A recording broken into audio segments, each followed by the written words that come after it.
You have a concept that resonates with me so much, and I couldn't stop thinking about it. And it's failing forward. Failing forward for me came back in 2006. As you mentioned, I'm a former NFL athlete. I went to the NFL in 2006. But right before that happened, I went to visit my aunt down in Atlanta. And she asked me a question. I just finished my senior season in college. And she asked me, Jake, what happens if football doesn't work out? Okay. And I told her I'd just fall back on what I was getting my degree in, which was graphic and web design. And she says, Jake, if you're ever going to fall or fail, always fall or fail forward. Can we look at it as the art of failing rather than trying to prevent the fail? There is a way to fail. There is a way to fall. So you take a situation where somebody's like literally in the mud, okay? They just fell, and it's so humiliating and upsetting, but there's a way to do it. So I struggled with alcoholism for about 15 years. Finally, I got sober August 25th, 2021. But now I use those stories to help other people. Now I use that experience that I had because I understand how people might be dependent on a drug or anything. It could be shopping, it could be food, and they feel like they are the only ones in that mud. I mean, you've been there, I've been there. Here's something that you can do right now that is going to help you breathe. What would you say is the first thing to say to someone in this position? Hello, everyone, and welcome to another great episode of What Really Works. I'm Dr. Michelle Rozen. I'm so glad to have you here. This is where we talk about how to do the things that actually work and how to stop doing the things that really don't work for us. Today, I have a special guest for all of you, Jacob Brown. I'm so excited. He's a former NFL player. He's a podcaster. He's a thought leader, and he has so many important things to share. And I'm so excited to have you here today. Welcome, Jacob. Dr. Michelle, thank you so much for inviting me on this amazing podcast. I've been following you for years, and I'm excited to have this conversation. I'm so glad. I'm so glad. And I have to tell you, Jacob, what drew me to you and why I really wanted to have you here. You have a concept that resonates with me so much, and I couldn't stop thinking about it. And it's failing forward. Yes, and yes. You know, when you hear something and you're like, yes. So first of all, tell me about the concept and tell me and everyone else about you. Yeah. So first of all, thank you for that introduction. Failing forward for me came back in 2006. As you mentioned, I'm a former NFL athlete. I went to the NFL in 2006, but right before that happened, I went to visit my aunt down in Atlanta. And she asked me a question. I just finished my senior season in college, and she asked me, Jake, what happens if football doesn't work out? Yeah. And I had never thought about football not working out. Yeah. And I told her I'd just fall back on what I was getting my degree in, which was graphic and web design. I was a creative director for 16 years before I stepped away full time as a keynote speaker, author, and coach. And she says, Jake, if you're ever going to fall or fail, always fall or fail forward. And in football, we're taught when we're running the ball that we get tackled to fall forward because you still gain extra yards. And if you get tackled on the 1 yard line, you score a touchdown if you fall forward. Even in your failures, you can still take that experience, that knowledge, that energy and move it forward, and you could still win. John Maxwell wrote the book called Failing Forward back in 2000. I had not heard of it until 2006. And this is a concept that I use in my life every single day. It's about building resilience, about being unstoppable, where nothing prevents you from moving forward and failing forward, because the reality, Michelle, we're all going to fail at some point in our lives. And it's so true. And you know, can we look at it as the art of failing rather than trying to prevent the fail? There is a way to fail. There is a way to fall. And you know, Jacob, I was thinking about it when my kids were very little and they fell. I had this thing where I would start praising them about how they fell. And I would say, they just reminded me this a while ago. And I would say, oh my gosh, you felt so amazing. I can't believe it. If you didn't block yourself with your hands, you would have broken your teeth. So you take a situation where somebody's like literally in the mud, okay? They just fell, and it's so humiliating and upsetting, but there's a way to do it. And I love that. Where does it meet you, Jacob, on a personal level? Where in your life did you have a moment where you said, I'm in the mud, but I think I'm failing forward? Yeah, I would say, and that's for me, that is the definition of failing forward, is taking all of the experiences that you've had in your life where you felt like they were failures that you can now look back on and say, actually, that helped me. Right. So I struggled with alcoholism for about 15 years. Finally, I got sober August 25th, 2021. And now I use those stories. Thank you. Thank you. I'll be celebrating 5 years this August. I can't wait. But now I use those stories to help other people. Now I use that experience that I had because I understand how people might be dependent on a drug or anything. It could be shopping. It could be food. And they feel like they are the only ones in that mud, like you said, right? Yes. They feel like they're the only ones that are in the mud. They feel like no one else can understand what they're going through. And Simon Sinek talks a little bit about sitting in the mud with someone else. Yeah. Right. I can now sit in the mud with people that have failed businesses, failed marriages, failed a failed life, that they feel like they're the only ones going through that. But I can show them, look, here are the things I've gone through. Here's how I got out of it. And here's where I am now. And you can do it too. So let's break it down for people. Because when you're in the mud, right, you failed miserably. Let's make it like really bad. You know, you had a business and it failed miserably, or you had a marriage and it failed miserably, or you had any kind of situation in life that brings you to your knees, to the mud, like you feel terrible. Yeah. We've got to send some tips for these people. I mean, you've been there. I've been there. I don't think there's anybody in the thought leadership and self-help space that doesn't come from the mud. You've got to come from the mud to want to do this.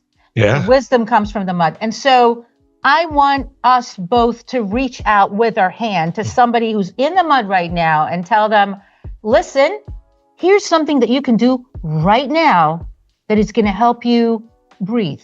What would you say is the first thing to say to someone in this position? Yeah, one of the things that I always do is I love to tell people, listen, where you are currently is not your final destination. We're all on a journey. Right. And you've heard of the hero's journey, right? Where, you know, the hero leaves the home, they go and they get devastated. They have the world that's attacking them. And then they wake up, they have that moment where they're like, I need to return home. Right. And then they fight like, you know what, to get back home, because that's where we all belong. We all belong home. So one of the things that helped me is understanding, look, this is where I am, but this is not where I deserve to be. Right. And writing down where you deserve to be, writing down what you really want your life to be, because cognitively, it's scientifically proven. When you write these things down and you see what you wrote and you believe what you wrote, then you're beginning to change your thought pattern. You're beginning to change your belief patterns about yourself. And at the end of the day, and I was listening to Chase Hughes this morning on Stephen Bartlett, it's your identity. Yes. What is the identity that you want to have? And when you write down that identity, now you have a marching pattern. You have some sort of flag in the sand to start marching toward, right? But here's the reality, Michelle. We cannot do the same things that we've always done and get different results. Of course. So one of the tips is not just to write this down and to manifest and hope that it's going to happen. You have to disrupt your patterns. Yes. And you have to live it. You have to live it. I love that. And you know, I've done that. I've done that so many times where I was in the mud and I was in a situation where I said to myself, I don't like where I am now. I don't like it. But I think what gave me hope is that I never lived the mud. I was like, this is so not important. This is so temporary right now. It doesn't define me. I don't care about it. I'm living my future self. And as far as I'm concerned, I'm already there. It's just a matter of a few technicalities. Who was it? There was a thought leader that said, I don't remember if it was in The Secret or whatever. Somebody said, I'm a multimillionaire. I'm just a little short on cash. I'm just a little short on cash. I love that. I love that because you're already that. Yes. But there are a few technicalities. I think if that person that's in the mud right now lives their future self as if it already happened, they're already that. It makes the obstacles seem smaller than if you actually live the mud. Yeah, none of us deserve or belong in the mud. And if you think about flowers, flowers have to grow through the mud. They have to grow through the ground. Sometimes flowers have to grow through concrete. And if you think about the mud is actually where the growth happens. And mud can only happen when there's rain and when there's dirt, right? So it feels uncomfortable. It feels nasty. You get wet. No one wants to be in that, but that is also where the growth happens. You talked a little bit earlier about babies. And when babies fall, right? Yeah. And why we get excited when babies fall. We get excited because babies fall because that means they're trying. They're trying to walk. And they took action. Yeah. Yeah, they took action. And I think sometimes we frown upon people that fall when they're trying to start a business, write a book, start a relationship, but they're actually trying. Yeah. And they're learning from those failures. They're learning from those falls. And the same thing with kids. You know, the more that they fall as they try to walk, the more that they understand, oh, when I fall, it's not going to hurt as bad as I thought. True. And the ones that fall the most end up walking quicker because they're failing faster. So true. And you know, in my mind, the same way I used to praise my kids for how they fell, I think there's something to be said about the failing forward. We have to define it also based on the opposite. So failing backwards. What is failing backwards? So describe to me the two opposites. We talked about what failing forward is. Yeah. Define to me what we don't want to do. What's a failing backwards thing? Yeah, some of the times, and this is with addiction, and sometimes with people that struggle with depression, is when they fail, when they make mistakes, when they don't do the things that they promise, when they don't keep their own promises to themselves, right? Mm-hmm. And they decide in their minds, and I think all of us have been here, Michelle, they decide in their minds, you know what, I failed, I might as well just stay here. I might as well just continue with this failure because that is what I deserve, right? I may as well just go to this party and, drink my head off, or I might as well just keep dating this guy because, I know that this is what I deserve. I don't deserve a better man, or better woman. And that is what failing backwards looks like. Yes. I firmly believe, and Eric Thomas talks about this, is every time that we fail, it's like we're in a slingshot. Yeah. And every time we fail, we get pulled further and further back. And when you pull a slingshot further and further back, what happens? More and more tension is in that slingshot. And you get tense, you get uncomfortable. But as soon as what happens, you let go of that slingshot, you fly. And I think sometimes we stay in that tension, we stay in that uncomfortability, we stay in that failure, we continue to fail and things get worse and worse and worse. And we never think things are going to ever get better. But it's that disruption in our patterns that I talked about that allow you to fly, that allow you to just let go. And that's when life starts to get better. I love that. And you know what I'm thinking? Fear of failure. Versus fear of success. Mm-hmm. The two of those, fear of success is far greater than fear of failure. Why? Because it's an unknown territory. And it's an unknown territory. The ultimate, for a lot of people. And so the ultimate human experience is, I know how to fail. I've been there multiple times. It's not new to me. Yeah. I don't know how to succeed. That's a new territory for me. 100%. The brain tends to take us to the known and familiar. My concern is for the person that's in the mud right now. If you're in the mud, not for the first time, you've been there before. Keep this in mind. Fear of success is far greater than the fear of failure. You've got to get to where you deserve to be, even if it scares you so much. And it's that sling effect that you talked about. It's so true. You've got to use it as fuel. And you talked about that. I read that, Jacob, using it as fuel. Talk to me about that. Where in your life did you use the mud as fuel? I firmly believe that when you take the failure and you understand, listen, number one, this isn't my destination. It's not my identity. In that failure, you take the experience from it and you use it as fuel for the next thing, right?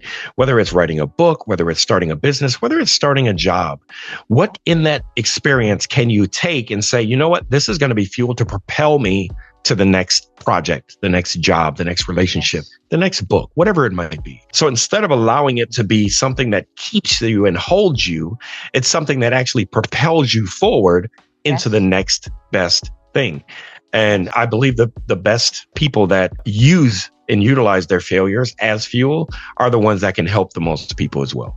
It's very true because you gain so much wisdom, so much experience. And I love that you're talking about identity, because the identity is what pulls you to outdo yourself. If you believe in your head that you are capable, you become capable. If you believe you're not capable, it slows you down. But, Jacob, in times that I was struggling, I was very mindful of the kind of content that I was consuming. And that's very important. And it's something to be very mindful of, because I remember I used to listen on a loop over and over again to Jim Rohn, the father of all motivational speaking. He's the guy, Jim Rohn. And I used to listen to him on a loop, just get it in my head, because you're really fighting when you're failing and you're in a bad situation and you're struggling. You're really fighting with your own mind. The mind wants to tell you a lot of negative things. At the end of the day, if you're in the mud, you're in the mud. Let's not kid ourselves. You're in the mud. Yeah, it's not fun. You're in the mud. You're in the mud. It's dirty. It makes you feel bad about yourself. It's a bad situation. And so the fight over the mindset, I felt that what worked for me really, really well was consuming uplifting content, sort of like brainwashing myself with good content that gave me tools. And it was almost like the war on the mindset. Yes. And we have to win. Did that happen to you too? Did you do something similar or? Yeah, absolutely. I believe that most of our battles are internal, right? Yeah. Henry Ford said, whether you believe you can or believe you can't, you're right. Absolutely. And that's the reality is the way that we think and believe about ourselves create our reality. Tony Robbins talked about how we're not experiencing life, we're experiencing the realities that we create. Yes. And that is the truth. It's the absolute truth. I'm pretty sure you've probably heard of that study that was done. I believe it was Dartmouth. There was a scientist that took people into a room and they put a scar on their face and they showed them in the mirror the scar on their face. Yeah. And the other half of people, they didn't put a scar on their face. And then they told the people to go out and have conversations and they come back and explain the experience that they had. Yeah. And before they sent the people with the scar on their face out, they said, let me apply this makeup to make sure it sticks. And they sent the groups out, and the ones that didn't have a scar on their face, they basically said, oh, the conversations were great. People loved me. Everything was good. But the ones that believed they had a scar on their face said that, they felt judged. They felt like everything was tense. They didn't feel accepted. But they didn't realize that when they applied the makeup before they went out, they actually removed the scar. So everyone went out with no scar on their face. But the ones that believed they had a scar on their face, they experienced the world differently because of what they believed. Yes. It wasn't even their reality. So they created this reality in their minds. And I wonder, it makes me wonder how many people are walking around believing that everyone can see their scars. And that's how they are adapting to the world. That's how they are adapting to how people are treating them or not treating them. And it's because of their own beliefs and their own scars and wounds that they haven't healed.